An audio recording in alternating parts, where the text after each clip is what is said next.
Sempre disseram que uma ômega devia saber o seu lugar. Eu tinha ouvido essa frase tantas vezes que deixara de parecer um aviso e começara a parecer uma parede, algo sólido e imóvel contra o qual se esperava que eu simplesmente me encostasse, achatasse a minha coluna e desaparecesse na pedra. A minha mãe tinha-me dito com amor, da maneira que as pessoas que foram magoadas pelo mundo tentam proteger quem amam da mesma dor. Os anciãos da minha alcateia tinham-no dito com a autoridade distante de quem acredita que a ordem das coisas é natural e, portanto, bondosa. A minha supervisora tinha-no dito com eficiência, da forma como dizia tudo, como uma instrução, não como crueldade. Eu tinha acreditado neles. Durante muito tempo, acreditei neles completamente. O meu nome é Bonnie, tenho 23 anos e ganho a vida a carregar pratos. E até há 3 semanas, essa era a soma total do que eu me permitia ser. O banquete do Salão Crescente não era um lugar para pessoas como eu terem opiniões, sentimentos ou reflexos que não tivessem sido pré-aprovados. Era um lugar onde eu me movia silenciosamente entre mesas cobertas de linho branco, onde as velas cheiravam a cedro e âmbar quente, e onde o riso dos alfas enchia o teto abobadado como fumo que ninguém nunca pensava em limpar. O meu uniforme era um simples vestido cinzento com um avental branco, e eu aprendera desde cedo que a melhor versão de mim mesma naquela sala era aquela que ninguém notava. Eu trabalhava no circuito de banquetes há 2 anos, em todas as reuniões formais organizadas pelas alcateias do norte, em todas as cimeiras territoriais, em todas as festas sazonais realizadas em locais grandiosos, o suficiente para lembrar as pessoas presentes da sua própria importância. A minha supervisora, uma mulher beta de ombros largos chamada Ria, tinha me contratado porque eu era, nas suas palavras, silenciosa, rápida e esquecível. Ela disse-o como um elogio. Eu aceitei-o como uma descrição de funções e tentei não pensar no facto de que ser esquecível fora outrora a coisa que eu mais temia no mundo, e algures pelo caminho, tornara-se naquilo em que eu mais confiava. O próprio Salão Crescente ficava na orla da cidade de Thornwall, empoleirado sobre o rio como algo saído de uma história que pertencia inteiramente a outra pessoa. Na noite da festa da Convergência, a reunião anual onde os 4 territórios alfa enviavam representantes para reafirmar as suas alianças, o salão fora decorado para intimidar. Arranjos florais escuros erguiam-se de todas as superfícies, de pétalas negras e arquitetônicos. Os candelabros tinham sido equipados com lâmpadas de baixa intensidade, em tons de âmbar, que faziam todos parecerem iluminados por dentro por algo antigo e mal contido. O cheiro a resina de pinho e vinho quente pairava pesado e doce, e por baixo corria algo mais aguçado. Poder, tensão, a eletricidade específica que enche uma sala quando demasiados lobos dominantes estão reunidos num só lugar, e nenhum deles confia totalmente nos outros, mas todos precisam de fingir que confiam. Tinham-me atribuído o corredor leste de mesas, as mais próximas da plataforma elevada onde o grupo do Rei Alfa estaria sentado. Eu não pedi essa tarefa. Ria deu-ma porque eu tinha mãos firmes, disse ela. Porque eu não entornava, porque eu não ficava a olhar.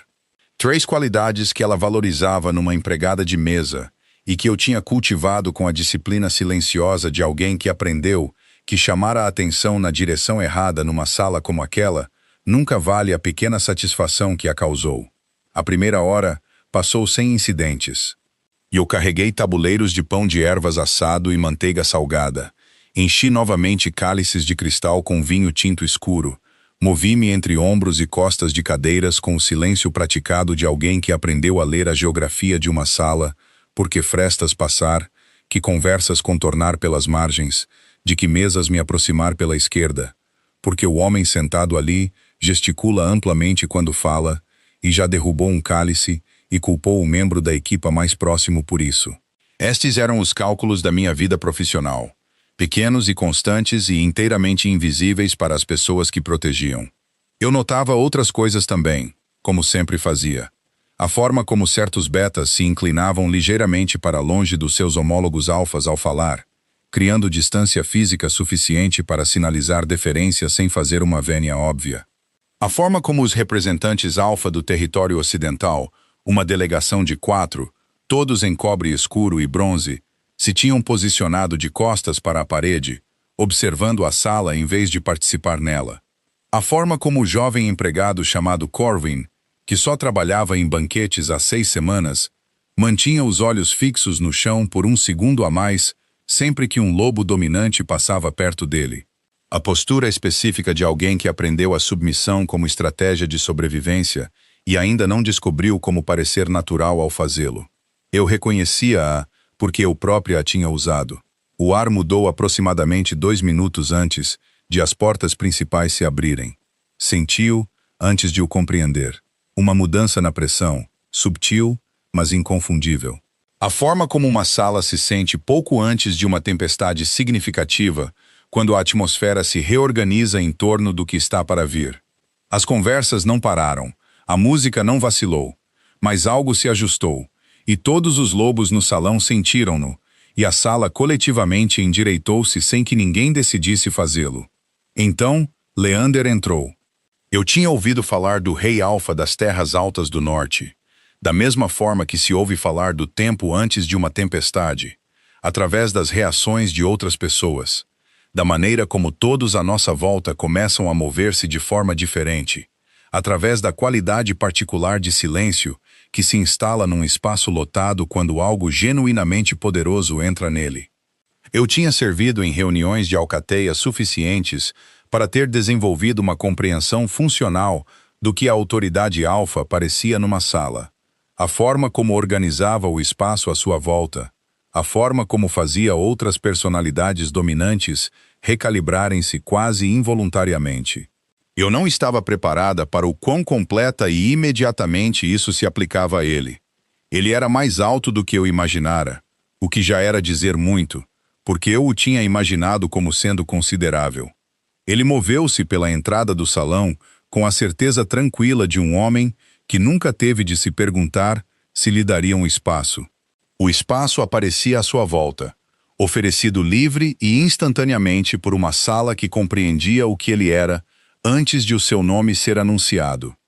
Tranças escuras, presas para trás de um rosto que era todo ângulos definidos e avaliação fria. Olhos azuis pálidos varrendo o salão com a eficiência metódica de alguém que cataloga a sala em vez de chegar a ela. Couro preto ajustado sobre ombros largos o suficiente para fazer o adorno de pele parecer uma adição prática em vez de decorativa. As cicatrizes nos seus antebraços eram visíveis e não comentadas, usadas da mesma forma que tudo o resto nele, sem desculpa e sem explicação. Atrás dele, 2 passos atrás e à sua esquerda, caminhava uma mulher que eu percebi imediatamente ser alguém importante. Ela era elegante da maneira que só o tempo e as dificuldades superadas podem produzir. Cabelo escuro com fios de prata enrolado precisamente na nuca, um vestido cor de vinho tinto escuro com mangas compridas, uma postura tão correta que parecia quase arquitetônica.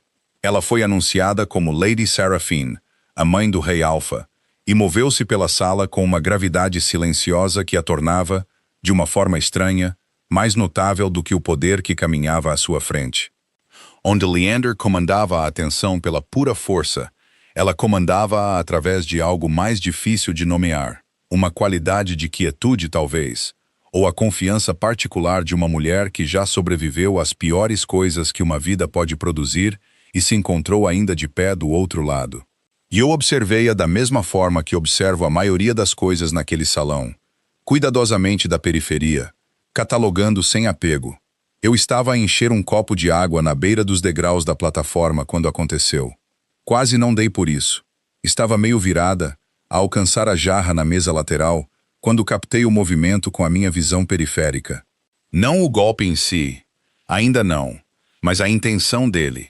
A acumulação específica de energia num corpo que já tomou uma decisão.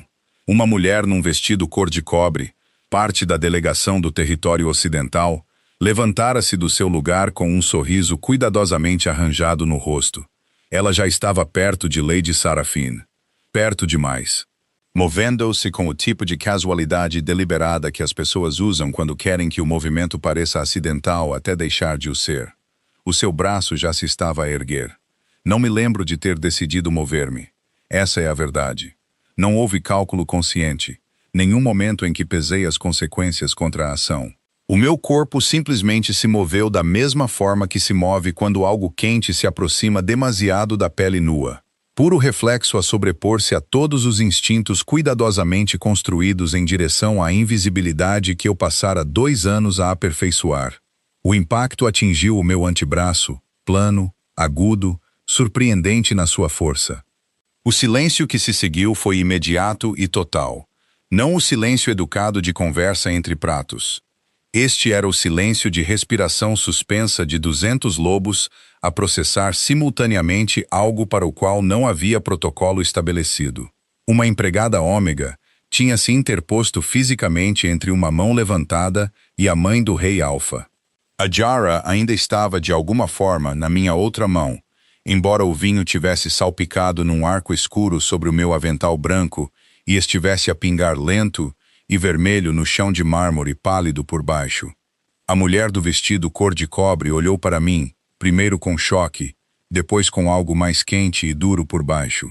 Virei-me lentamente, porque todos os instintos que ainda funcionavam insistiam que eu fosse muito deliberada com os meus movimentos naquele momento.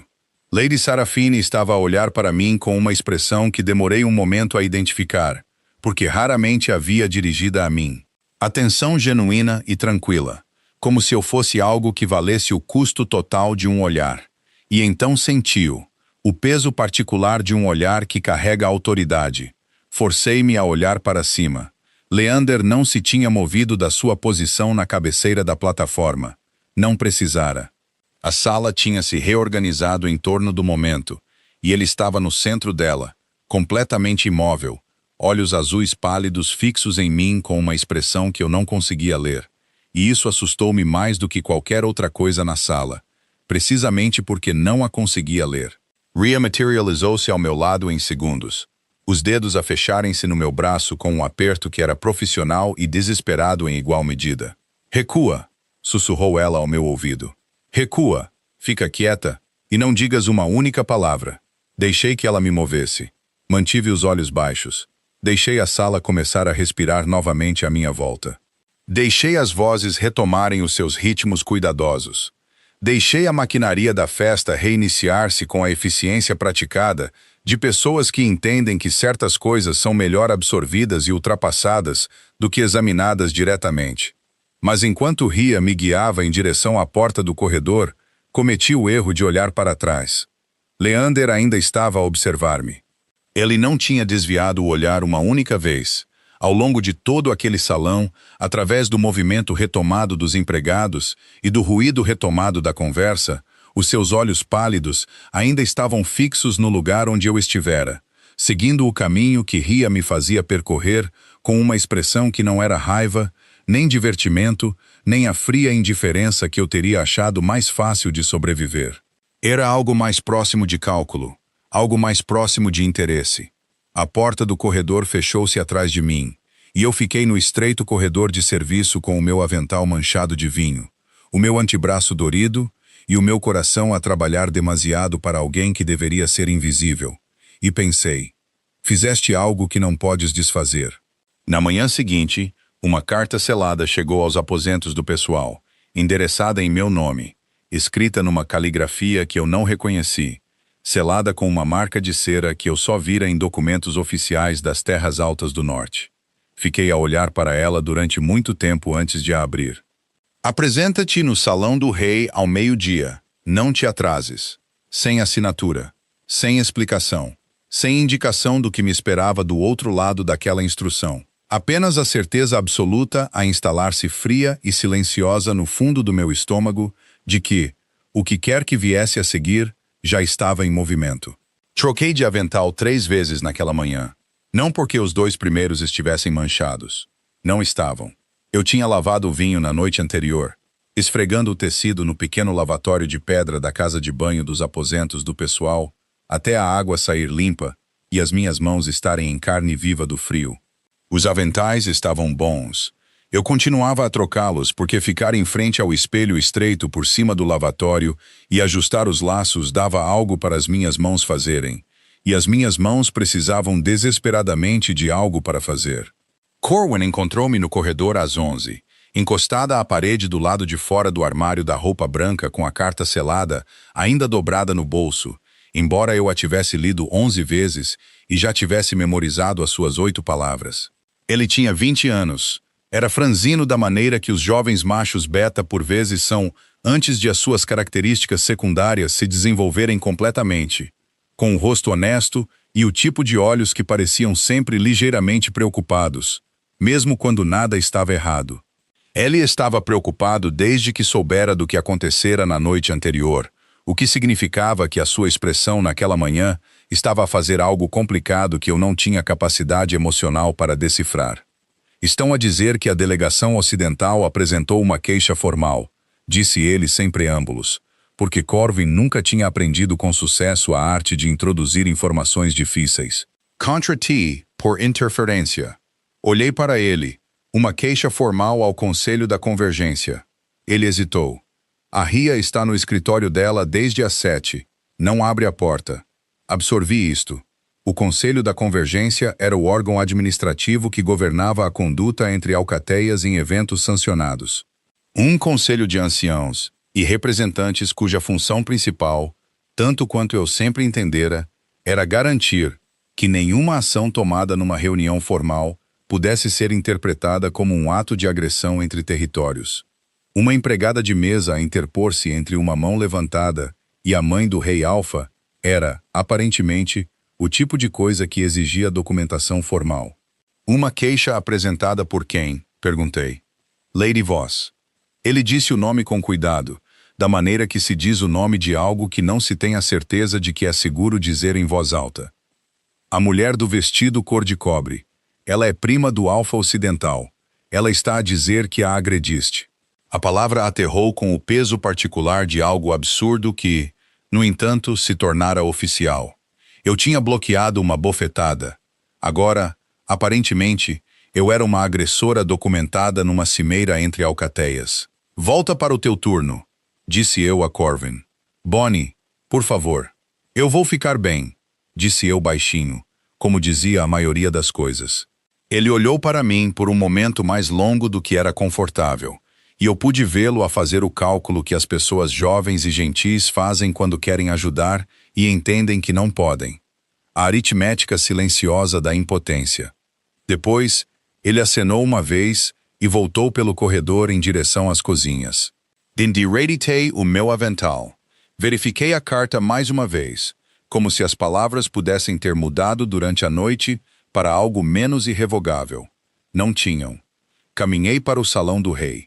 A cidade de Thornwall, sob a luz cinzenta da manhã, era um lugar diferente do que era sob os candelabros de âmbar do salão crescente.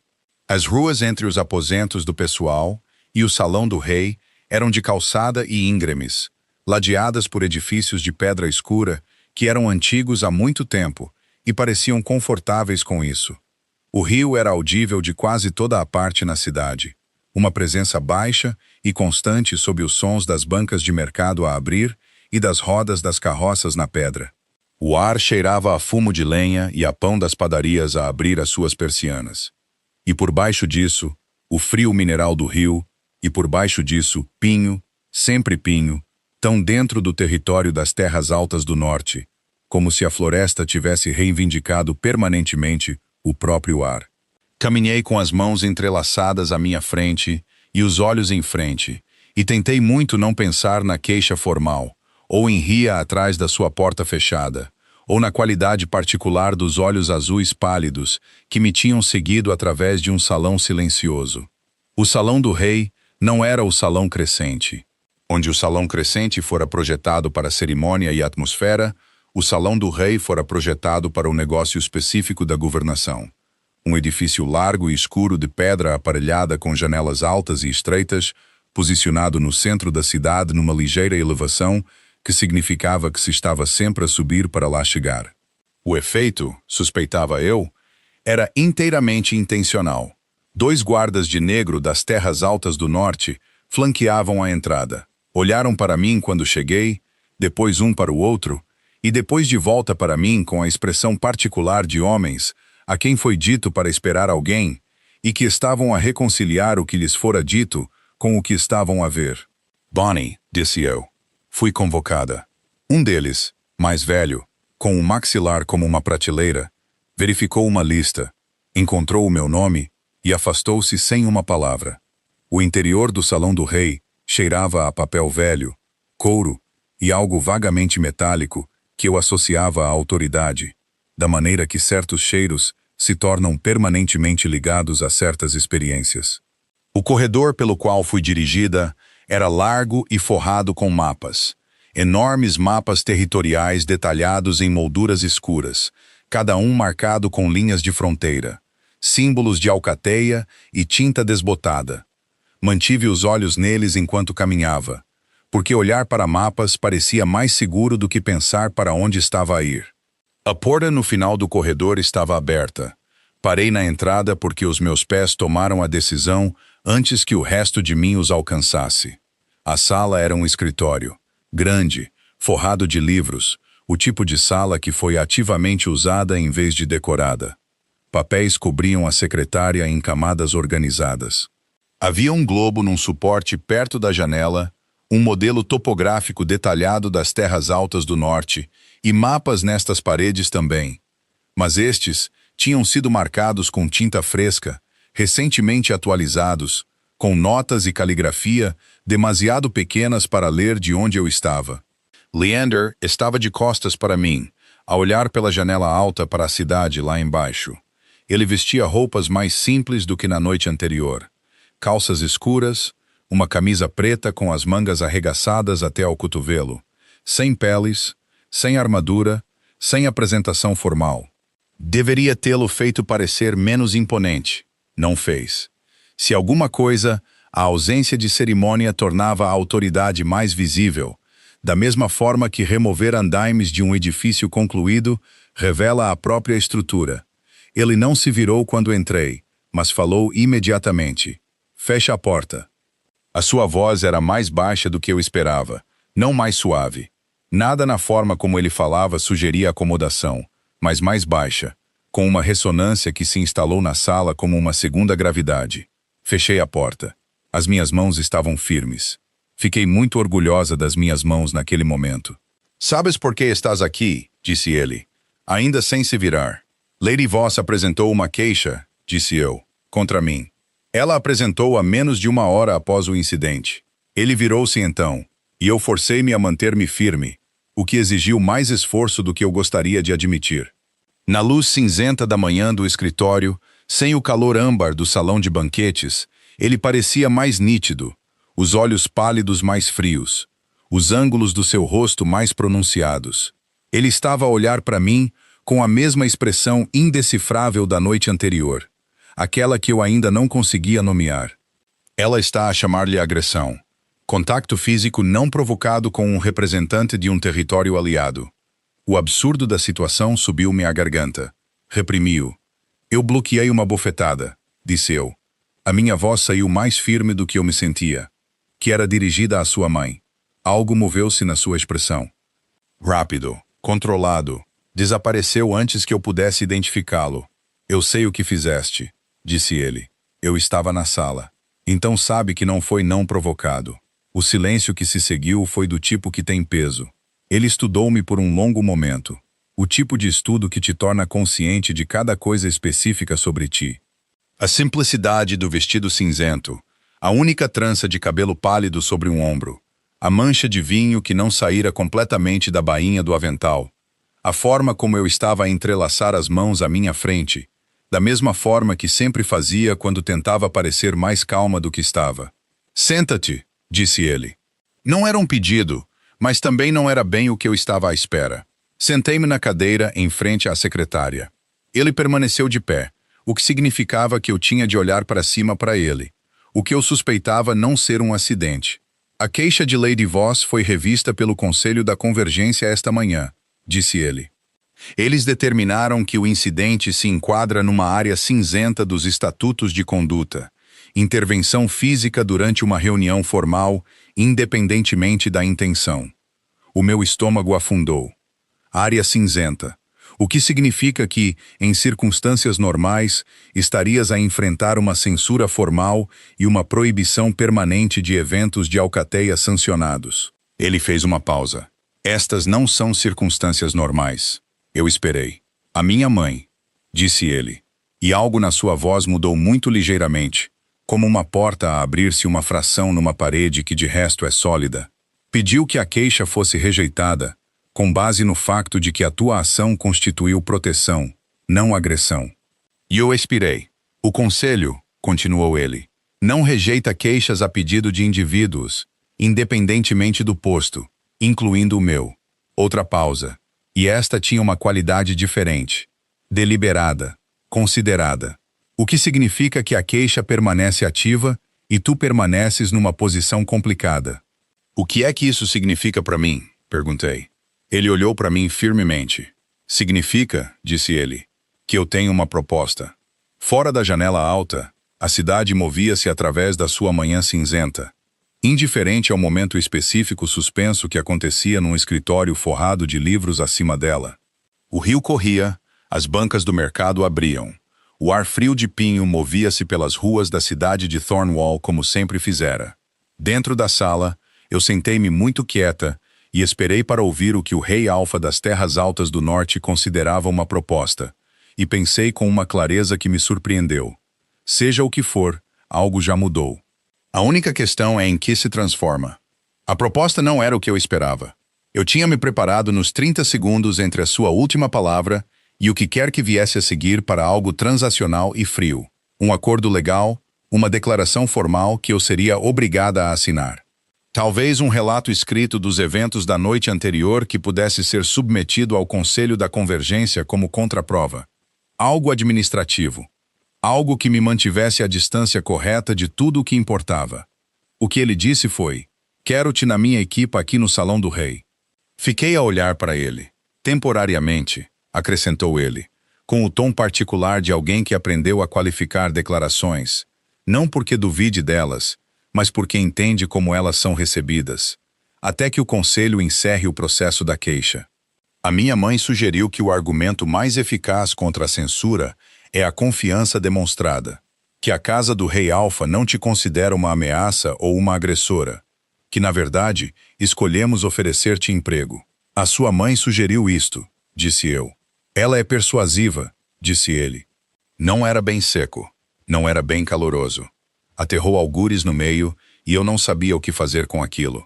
Olhei para as minhas mãos, depois de volta para ele, porque olhar para baixo parecia conceder algo que eu ainda não tinha decidido conceder. Qual seria o cargo? Pessoal da casa.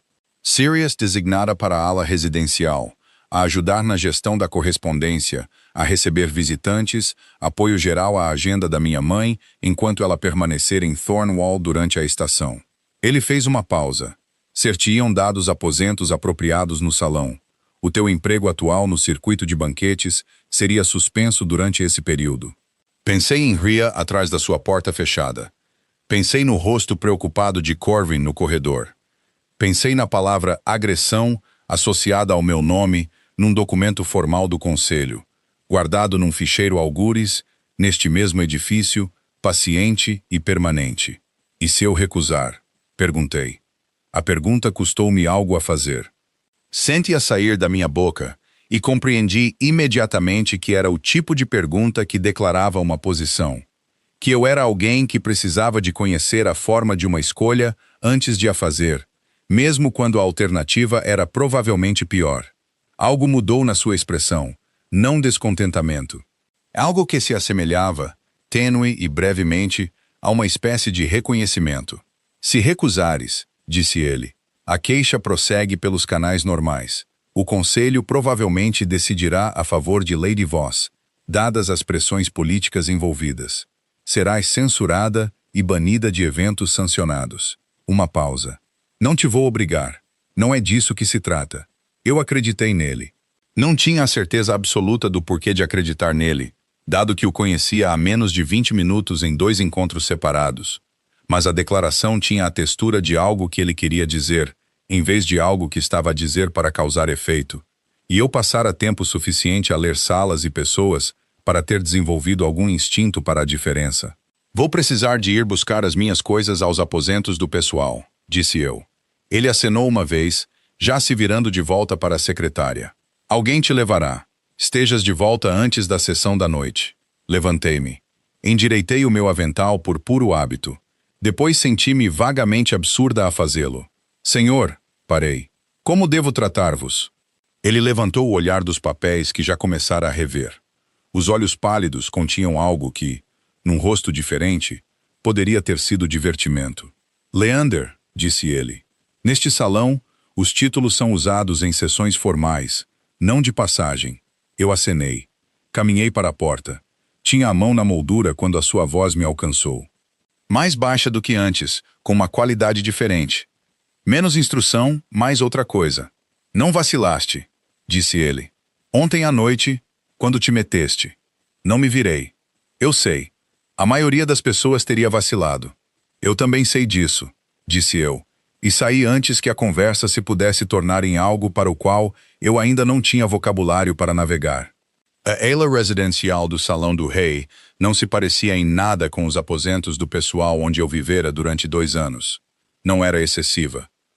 Quero ser clara sobre isso, porque o excesso teria sido mais fácil de manter a distância, mais fácil de descartar como uma exibição de riqueza. O quarto que me deram era grande para qualquer padrão que eu tivesse aplicado anteriormente a quartos, com uma janela que dava para sul sobre o rio, e paredes de pedra escura e quente, adornadas com tapeçarias em verde e castanho profundos que absorviam a luz cinzenta da manhã e a transformavam em algo quase âmbar. A cama tinha uma estrutura adequada e lençóis que cheiravam a lavanda. Havia uma secretária e uma pequena estante, meio cheia de volumes que tinham sido claramente lidos em vez de exibidos. Sentei-me na beira da cama por um momento, depois de o guarda me deixar, e tentei localizar-me dentro da sequência de eventos que tinha produzido este quarto em particular. Esta manhã em particular, esta versão particular da minha vida. 24 horas antes, eu estava a carregar uma jarra de água em direção a uma mesa banal na extremidade leste de um salão de banquetes. Desfiz a minha única mala com a eficiência de alguém habituado a não ter muitas coisas para desfazer. Lady Seraphine encontrou-me nessa mesma tarde. Eu estava na pequena antecâmara adjacente à sua sala de estar privada, um espaço cheio de correspondência que aparentemente precisava de ser organizada. Uma tarefa que me fora descrita como a minha principal responsabilidade, e que eu estava a abordar com a atenção focada que dava a tudo o que podia realmente controlar. As cartas estavam ordenadas por território de origem, depois por data de recepção, e depois cruzadas com um livro de registros que indicava quais tinham recebido respostas formais e quais ainda estavam pendentes. Era meticuloso e silencioso, e eu estava muito grata por isso. Ouvia, antes de haver, o som preciso e tranquilo de passos que sabiam exatamente para onde iam. Ela apareceu na entrada da antecâmara e observou as pilhas organizadas de correspondência com uma expressão que eu só poderia descrever como satisfação. Organizaste por território, por ordem alfabética, disse ela. E cronologicamente dentro de cada secção, disse eu. Posso reorganizar se preferir um sistema diferente. Há 3 semanas que peço a alguém para organizar essa correspondência, disse ela, entrando na sala com a facilidade de quem está totalmente em casa.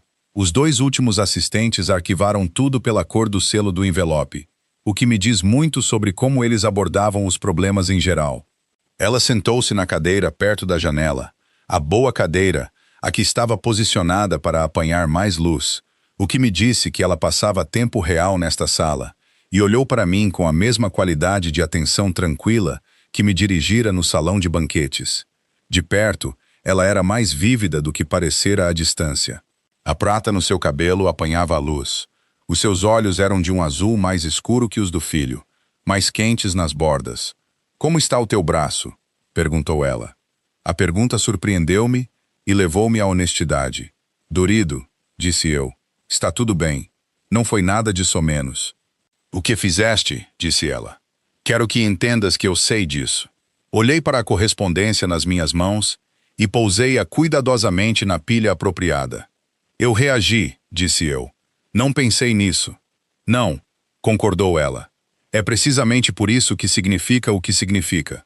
E eu não sabia o que fazer com aquilo, por isso não disse nada, o que pareceu ser aceitável. Ela não insistiu. Sentou-se na sua cadeira e observou o rio pela janela por um momento, e eu voltei à correspondência, e a sala ficou silenciosa de uma forma que, estranhamente, parecia já ter estado silenciosa em conjunto antes. Lady Voss, disse ela depois de um tempo, tem sido um problema há mais tempo do que ontem à noite. Mantive os olhos nas cartas. Isso não é da minha conta. Não, disse ela, mas é o teu contexto. Deves tê-lo. Ela cruzou as mãos no colo com a mesma deliberação composta que o seu filho usava quando queria ser preciso. O território ocidental tem se posicionado contra a Aliança das Terras Altas do Norte há 2 estações. Lady Voss é o instrumento do seu primo Alpha nesse esforço. O que aconteceu ontem à noite não foi um ato aleatório de animosidade pessoal. Foi uma mensagem, disse eu, antes de me poder conter.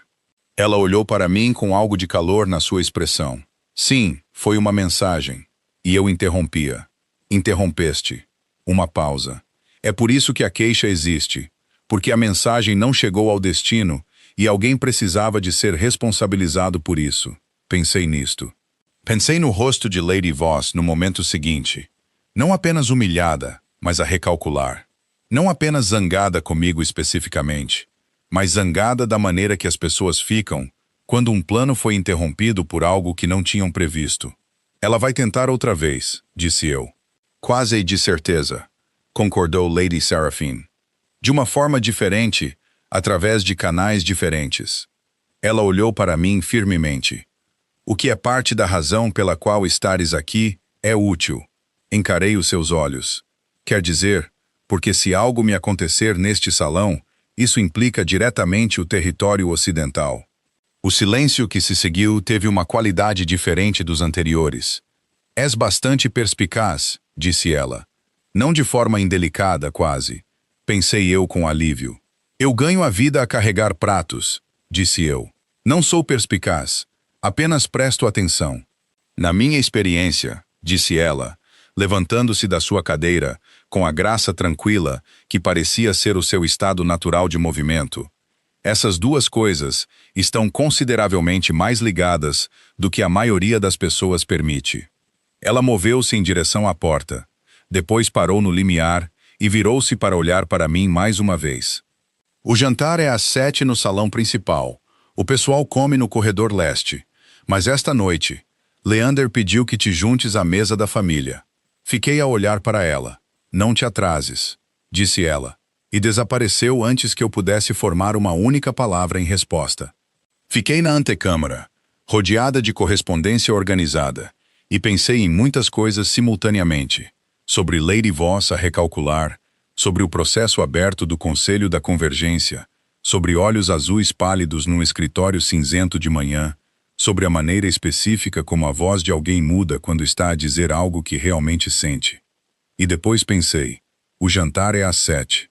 E pensei, não tenho nada apropriado para vestir. E depois, por baixo de ambos os pensamentos, algo mais silencioso e mais difícil de encarar diretamente, algo que se sentia cautelosamente e contra o meu bom senso, como o primeiro indício de querer ficar.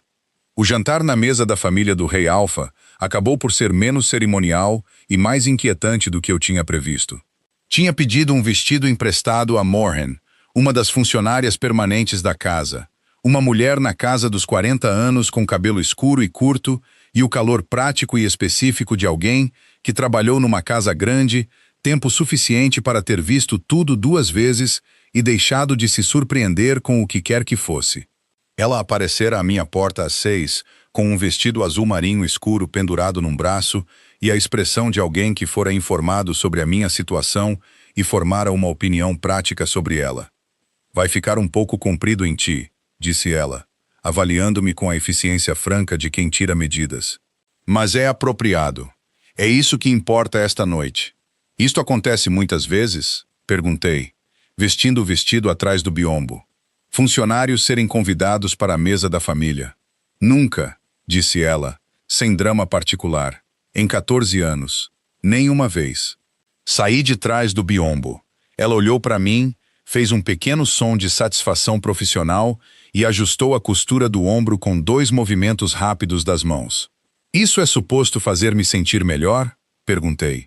É suposto fazer-te sentir informada, disse ela. Há uma diferença. Cabeça erguida, ombros para trás. Tens uma boa postura quando te lembras de a usar. Pensei nisso enquanto caminhava para o salão principal. A distinção entre sentir-se melhor e sentir-se informada.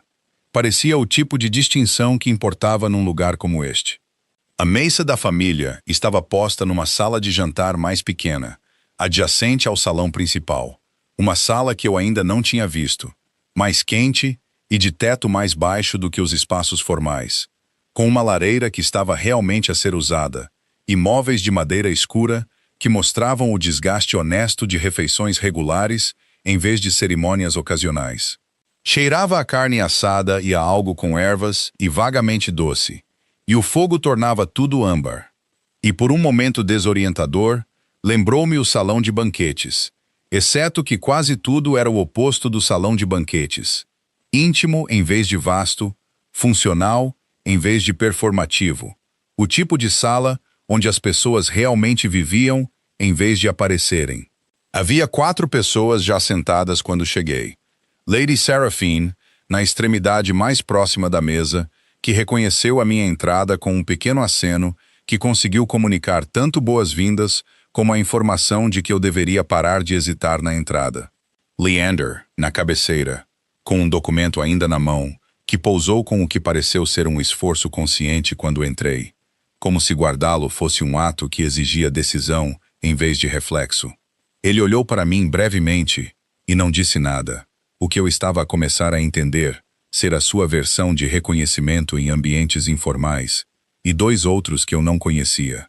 O primeiro era um jovem de talvez 25 anos, magro onde Leander era largo, com a mesma coloração escura, mas uma energia totalmente diferente, onde a presença de Leander organizava uma sala através da gravidade.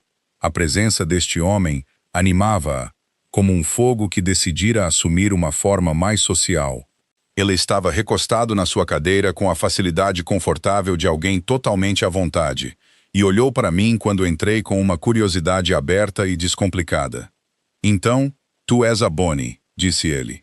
Cade. Ele inclinou a cabeça na sua direção em apresentação. Eu sou o irmão menos intimidante, o que, convenhamos, é uma fasquia baixa. Senta-te, Cade, disse Leander sem levantar o olhar de onde tinha pegado novamente no documento. Eu estou sentado. Estás a representar que estás sentado. Há uma diferença. Sentei-me na cadeira vazia entre Lady Seraphine e a 4ª pessoa na mesa. Uma mulher de cerca de 30 anos com pele morena quente e olhos escuros que me avaliaram com um interesse calmo e profissional que me lembrou a forma como Rhea olhava para os novos funcionários. Ela tinha mãos fortes e uma postura que sugeria que passava um tempo significativo em treino físico, e usava o símbolo da Casa das Terras Altas do Norte num fecho no seu colarinho.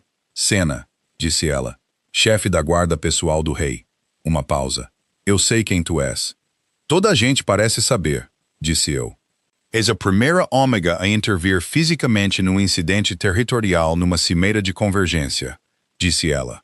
Na história registrada, as pessoas tendem a saber quem são os primeiros. Peguei no copo de água à minha frente e bebi, porque isso deu às minhas mãos algo apropriado para fazer. O jantar prosseguiu com um ritmo que eu não esperava. Não rígido, não formal, mas também não totalmente descontraído. Havia uma corrente por baixo, uma qualidade cuidadosa em certas trocas, do tipo que existe em casas onde coisas significativas estão a acontecer, e as pessoas à mesa estão a gerir o equilíbrio entre a vida normal e o peso dessas coisas significativas. Cade falou mais do que qualquer outra pessoa, com a facilidade praticada de alguém que há muito aceitou o papel de lubrificante social e fez disso um verdadeiro ofício. Senna comeu com eficiência focada e falou pouco, mas com precisão quando o fez. Lady Seraphine fez-me 3 perguntas ao longo da refeição, sobre onde eu tinha crescido, sobre há quanto tempo trabalhava no circuito de banquetes, sobre se sempre fora boa a organizar informação e cada uma aterrou com a qualidade de algo que fora considerado antes de ser perguntado. Leander disse muito pouco durante a maior parte da refeição. Eu estava ciente dele da mesma forma que se está ciente de algo na periferia da visão. Não porque estivesse a olhar para ele, mas porque a sala estava organizada à sua volta de uma forma que tornava não estar ciente dele uma espécie de esforço ativo. Quando ele falava, a atenção da mesa desviava-se para ele com a qualidade natural e não forçada da água a encontrar o seu nível. A meio do segundo prato, Cade disse: "O conselho reúne-se novamente amanhã de manhã sobre a queixa de voz." A qualidade da sala mudou. "Eu sei", disse Leander. "A pressão da delegação ocidental. Eles querem uma decisão antes do final da semana da convergência. Eu também sei disso.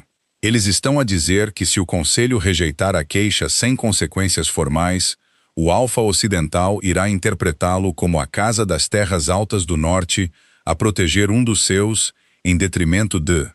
"Cade." A voz de Leander não se elevou. "Não precisava. Eu estou ciente." Cade calou-se, não com a submissão ferida de alguém que fora silenciado, mas com a aceitação fácil de alguém que tinha apresentado o seu ponto de vista e estava satisfeito por o ter feito. Ele olhou para mim brevemente, não com pena, mas com algo mais complicado e mais honesto. O olhar de alguém que quer que entendas algo sem ser ele a dizê-lo diretamente. Eu entendi. A queixa não ia desaparecer facilmente. A minha presença aqui ajudava, mas não era uma solução. Era um contrapeso temporário. Após a refeição, enquanto os pratos estavam a ser retirados e Lady Seraphine se tinha mudado para a cadeira perto do fogo com um livro que claramente não tinha intenção de ler, Leander disse o meu nome. "Apenas isso, Bonnie." Parei à beira da porta, onde pretendia fazer uma saída discreta. "Sim."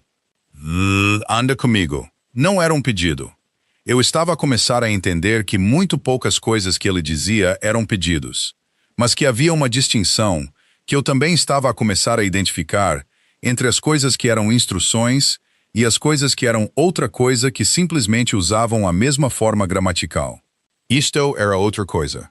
Caminhamos pelo corredor exterior da ala residencial, que era longo e forrado com aqueles mapas territoriais que eu notara ao entrar, e a noite tinha caído completamente do lado de fora das janelas estreitas, e o corredor era iluminado por candeeiros de parede que tornavam a pedra quente. Ele caminhava a um ritmo mais lento do que eu esperaria de alguém do seu tamanho. E eu caminhava ao seu lado, não exatamente ao seu ombro, não exatamente atrás dele, uma distância intermédia que eu não tinha escolhido conscientemente, mas que parecia ser o que o espaço entre nós produzia naturalmente. Ele não falou durante quase um minuto inteiro. Eu aprendera ao longo do dia que os seus silêncios não eram vazios, eram ocupados, silêncios de trabalho, e interrompê-los era o instinto errado. "O conselho provavelmente decidirá contra ti", disse ele finalmente. "Amanhã ou depois de amanhã. A família de Lady Voss tem 2 assentos no conselho através da estrutura de aliança da delegação ocidental. Os votos já estão comprometidos." "Eu assumi algo do gênero", disse eu. "A censura pode ser apelada", disse ele. "Mas um apelo leva tempo e requer um patrocinador formal de uma casa de renome." Olhei para os mapas na parede enquanto passávamos por eles. As terras altas do norte eram vastas no papel. Todo aquele território marcado, nomeado e delimitado. O tipo de espaço que exigia uma relação diferente com a distância do que qualquer coisa que eu crescera a entender. "Está a oferecer-se para patrocinar um apelo?" Perguntei. "Estou a dizer-te que o mecanismo existe", disse ele. "Se eu o ofereço, depende de algo que te quero perguntar." Parei de andar. Ele parou meio passo depois e virou-se para olhar para mim. E na luz quente do candeeiro do corredor, ele parecia diferente do que parecera no escritório cinzento da manhã. Menos nítido, os olhos pálidos menos frios, os ângulos do seu rosto a conter algo que a luz do dia mantivera controlado. "Pergunta", disse eu. "Por que é que te meteste?" Ele perguntou da mesma forma que dizia a maioria das coisas, diretamente, sem o amaciamento que a maioria das pessoas usa para tornar perguntas difíceis mais fáceis de recusar. "Não o reflexo disso. Já me disseste isso. Quero dizer, por que tu especificamente? Uma empregada ômega numa cimeira formal, numa sala cheia de lobos de renome, qualquer um dos quais poderia e deveria ter agido. Por que é que o teu corpo escolheu mover-se quando o demais ninguém o fez? A pergunta aterrou num lugar profundo e inconveniente. Pensei nela honestamente, da maneira que raramente me permito pensar nas coisas que faço instintivamente, porque examinar os instintos de perto tem uma forma de os validar ou desmontar, e eu geralmente preferia não saber qual, porque ela parecia alguém que já tinha sobrevivido há muito, disse eu finalmente, a sua mãe. E porque pensei, não sei, que ela não deveria ter de sobreviver a mais esta, não numa sala cheia de pessoas que a deveriam estar a proteger. O corredor estava muito silencioso. Leander olhou para mim por um longo momento. Algo na sua expressão moveu-se. Não o movimento rápido e controlado que eu vira no escritório naquela manhã, mas algo mais lento e menos guardado. Algo que veio de um lugar real e não se retraiu completamente antes de eu o ver. Ela criou-me sozinha, disse ele, depois do meu pai. Havia pessoas nessa altura também que pensavam que a posição dela a tornava um alvo útil. Ele não disse mais nada. Não precisava. A frase completou-se no espaço entre nós, na qualidade específica de um silêncio partilhado entre duas pessoas, que ambas de maneiras muito diferentes e em salas muito diferentes, entenderam o que significa ser a pessoa que não é protegida. Eu vou patrocinar o apelo, disse ele, independentemente da decisão do conselho. Ele virou-se e caminhou de volta pelo caminho que tínhamos vindo, e eu fiquei no corredor sozinha por um momento, com o calor dos candeeiros e os vastos territórios mapeados nas paredes, e algo a mudar silenciosamente no meu peito que eu ainda não estava pronta para nomear, mas que já não podia honestamente fingir que não estava lá. O conselho decidiu contra mim numa quinta-feira. Soube antes de a notificação oficial chegar. Senna disse-me ao pequeno almoço com a frontalidade que eu passara a esperar dela, do tipo que entrega informações difíceis sem decoração, porque ela acreditava, corretamente, que as pessoas merecem saber o que se aproxima com tempo suficiente para se prepararem. A censura era formal e documentada, banida de todos os eventos de alcateia sancionados por um período de 18 meses.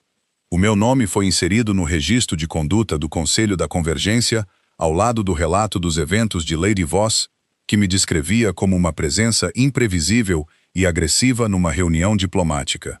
Corwin enviou uma carta dos aposentos do pessoal que chegou na mesma manhã. Era curta e ligeiramente borrada, como a sua escrita sempre era quando escrevia rapidamente, e dizia: sei que não é justo. Lamento. Espero que onde quer que vás parar a seguir, seja melhor do que onde estiveste. Dobrei-a e guardei-a. Moran bateu à minha porta à meio da manhã e disse-me, sem cerimônias particulares, que os meus aposentos continuavam a ser meus, até que o apelo fosse resolvido, e que o trabalho de correspondência na antecâmara não se ia organizar sozinho. Voltei ao trabalho, porque o trabalho era a coisa que eu sabia fazer quando tudo o resto era incerto. E porque a correspondência acumulada de Lady Seraphine era genuinamente uma tarefa significativa, e focar-me nela impedia que a qualidade específica da injustiça se instalasse demasiado pesadamente no meu peito. Leander apresentou o apelo nessa mesma tarde. Sube porque Cade me disse, aparecendo na entrada da antecâmara com 2 chávenas de chá e a expressão de alguém que decidiu que a solidariedade se expressa melhor através de bebida e proximidade. Ele pousou uma chávena na beira da mesa de correspondência sem perguntar se eu a queria, o que eu apreciei mais do que teria sido capaz de explicar.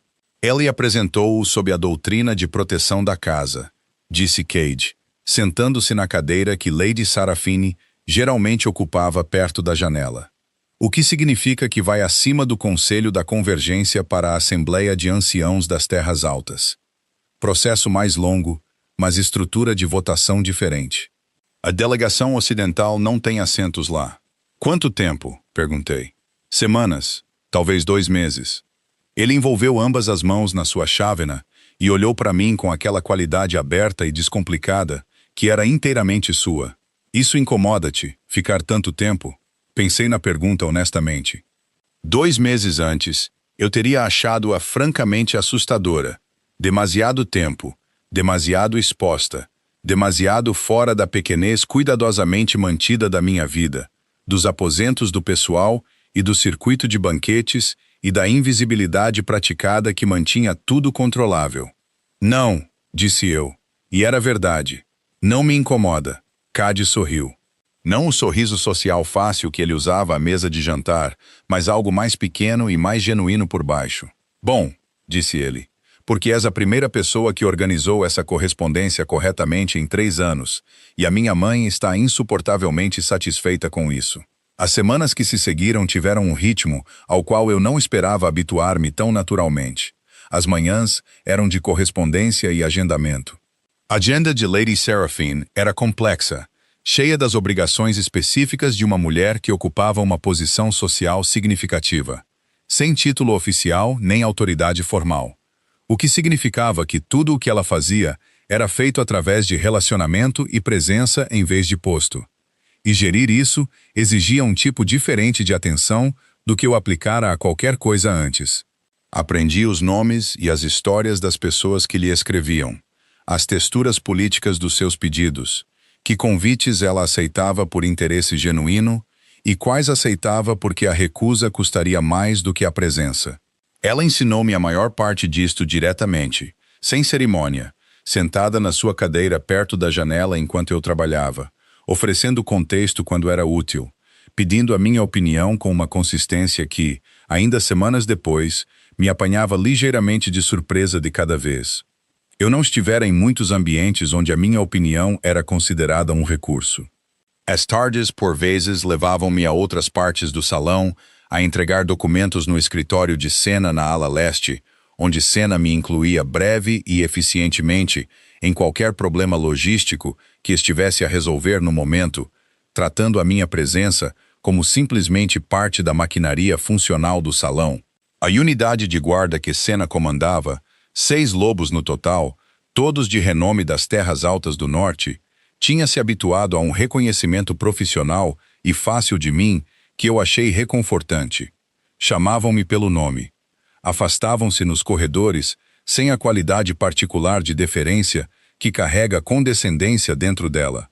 As noites eram por vezes jantar na mesa da família, por vezes uma refeição no corredor leste com Mohan e outros 2 funcionários permanentes, um homem mais velho e silencioso chamado Dove, que geria os livros de registro de suprimentos do salão, e uma jovem chamada Petra, que parecia ser responsável por tudo o que não se enquadrava na categoria de mais ninguém, e desempenhava esta função com uma competência alegre e incansável.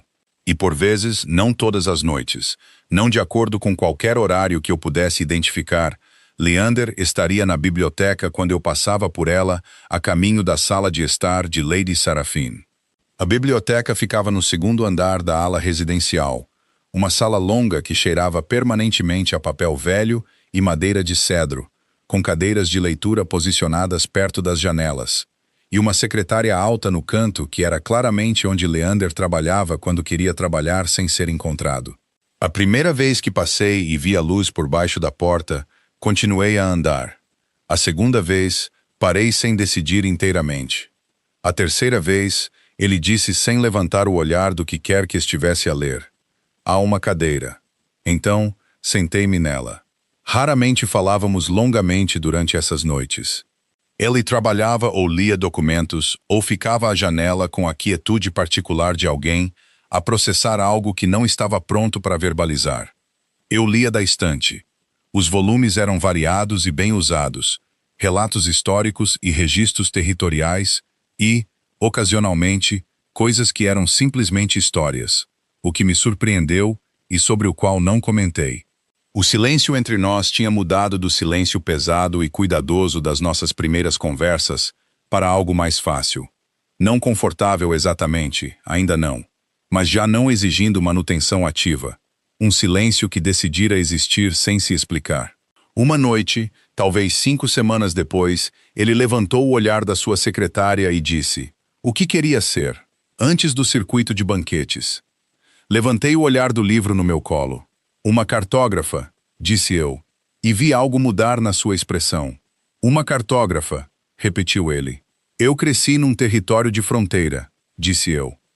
As margens das coisas sempre me pareceram mais interessantes do que os centros. Voltei a olhar para o livro. Não era prático. A maioria das coisas interessantes não o são, disse ele. Ficou em silêncio por um momento. Vou pedir à Sena para trazer os registros de levantamento da fronteira leste. Precisam de ser atualizados. O último levantamento formal foi há 8 anos. Outra pausa. E depois, mais baixo. Se quisesses dar uma olhada neles. Olhei para ele. Ele já tinha voltado os olhos para o seu documento, da maneira particular de alguém que disse algo que sentia e decidiu que desviar o olhar era o próximo passo correto. Eu gostaria disso, disse eu. A Assembleia de Anciãos decidiu 6 semanas depois de Leander ter apresentado o apelo. A censura foi anulada. O meu registro de conduta limpo.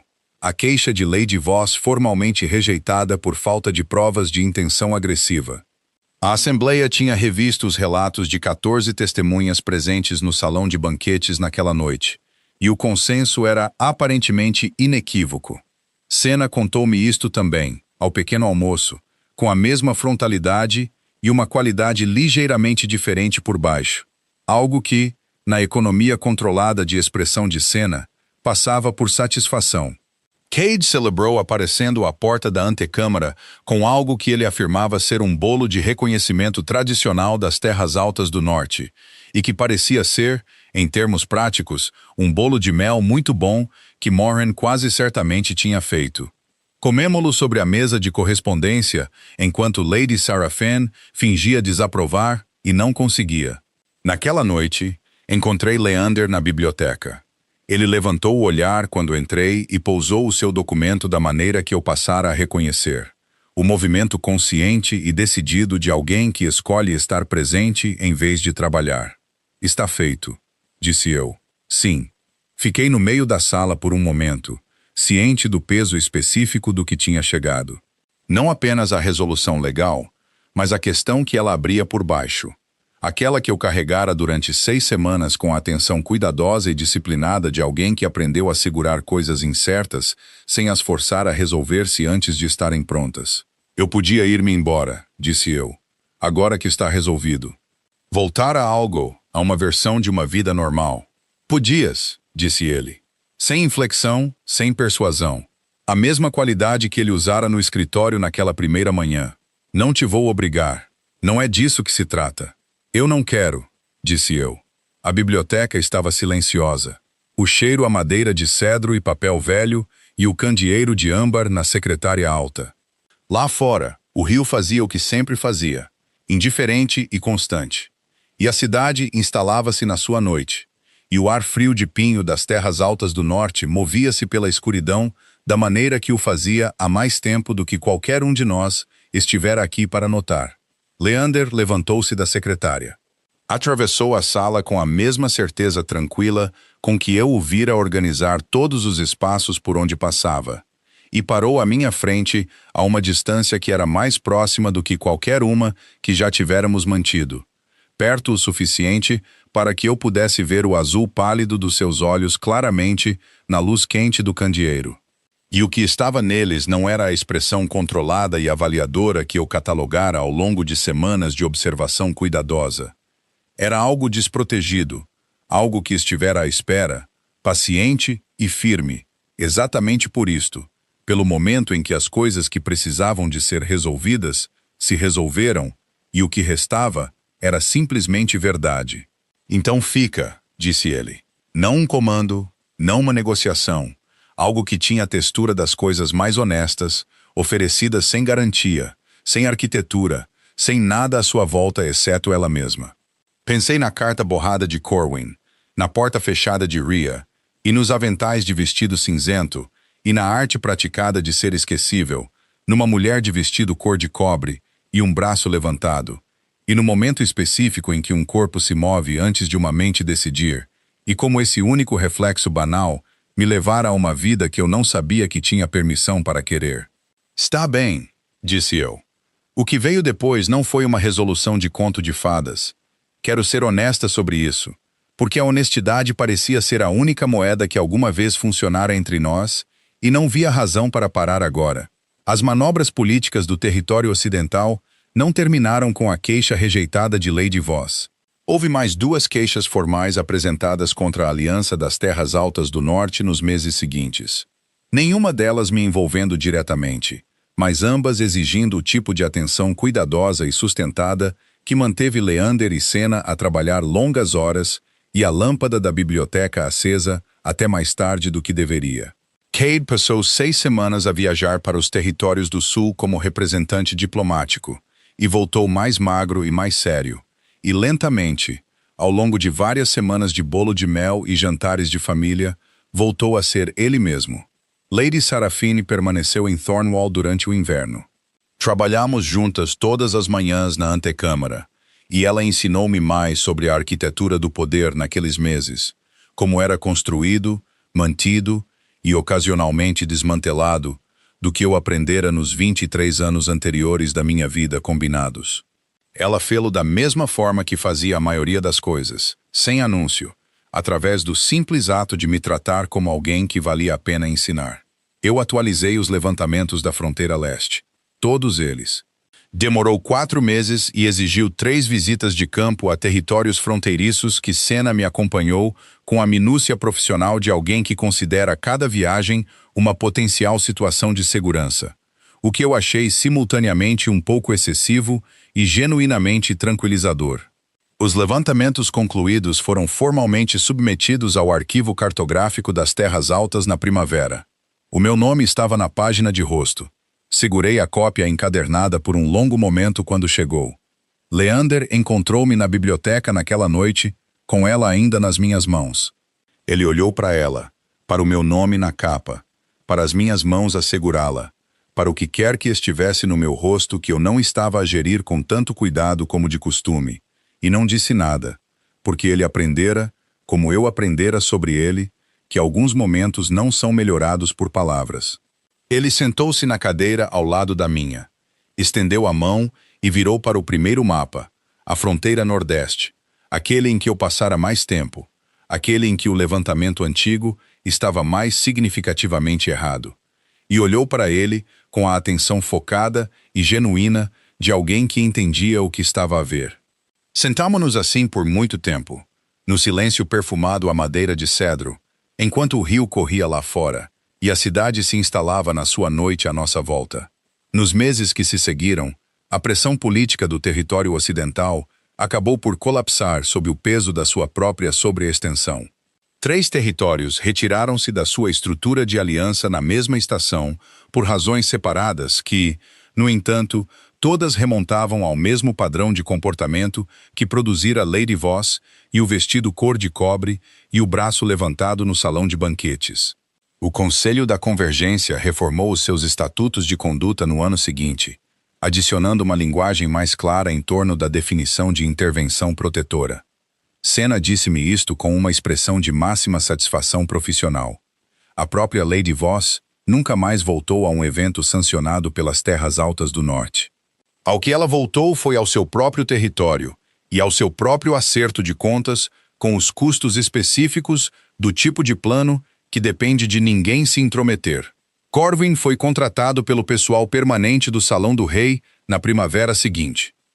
Eu tinha mencionado o nome dele a Moran, de passagem, descrito a sua firmeza e o seu rosto honesto, e a forma como ele ficara num corredor sem nada de útil para oferecer, e oferecera a sua presença mesmo assim, o que eu passara a entender não ser uma coisa pequena. Ele chegou nervoso e cuidadoso, e em 3 meses tornara-se indispensável da maneira que as pessoas genuinamente boas tendem a ser, silenciosamente e sem exigir que ninguém o anuncie. E Leander, que organizava salas existindo nelas, que falava menos do que quase qualquer pessoa que eu já conhecera e queria dizer mais com o que dizia do que a maioria das pessoas conseguia com tudo, que me observara através de um salão de banquetes silencioso, com uma expressão que eu não conseguia ler e que se revelara, ao longo da lenta acumulação de manhãs e corredores e noites na biblioteca, ser simplesmente alguém que prestava atenção e considerava isso uma forma de cuidado. Leander permaneceu, não a maneira das histórias que atam tudo num único momento luminoso e chamam-lhe um fim. A maneira das coisas reais, presente, complicado, ocasionalmente frustrante, frequentemente firme, a maneira de alguém que dissera "fica" e o entendera como uma oferta permanente em vez de temporária, e que mostrava que o sentia, não através de grandes gestos, mas através das 1000 pequenas e consistentes escolhas que constituem uma vida partilhada em vez de uma vida adjacente. Na última manhã daquele primeiro ano, eu estava à janela do quarto que há muito deixara de parecer emprestado e olhava para o rio lá embaixo, prateado na luz da madrugada, constante e indiferente. E de alguma forma, por causa dessa constância, reconfortante. E pensei na mulher que eu fora 12 meses antes, a achatar-se contra as paredes, a cultivar a invisibilidade, a carregar pratos por salas cheias de pessoas que nunca deveriam vê-la. Ela não estivera errada em sobreviver da maneira que sobreviveu. E eu queria ser clara sobre isso, mesmo que apenas para mim mesma. A pequenez fora uma estratégia, não uma falha de caráter. A invisibilidade fora uma ferramenta, não um destino. Mas as ferramentas são para usar, e as estratégias são para as condições que as exigem. E as condições tinham mudado. Eu tinha-as mudado com um reflexo, com um antebraço, com 8 palavras numa carta selada e uma escolha de caminhar em direção a elas em vez de me afastar. Leander apareceu na entrada atrás de mim. Ouvi-o antes de o ver. A qualidade particular dos seus passos, que eu agora conhecia tão bem como os meus. E ele olhou para mim, para a janela, e não disse nada. E eu virei-me e olhei para ele. E a luz da manhã entrou pelo vidro e caiu sobre nós os dois, quente e tranquila, como algo que decidira ficar. Isso era suficiente. Isso era tudo. Foi assim que terminou. Não com uma porta a fechar-se, mas com uma manhã a começar, e o conhecimento certo e silencioso de que esta era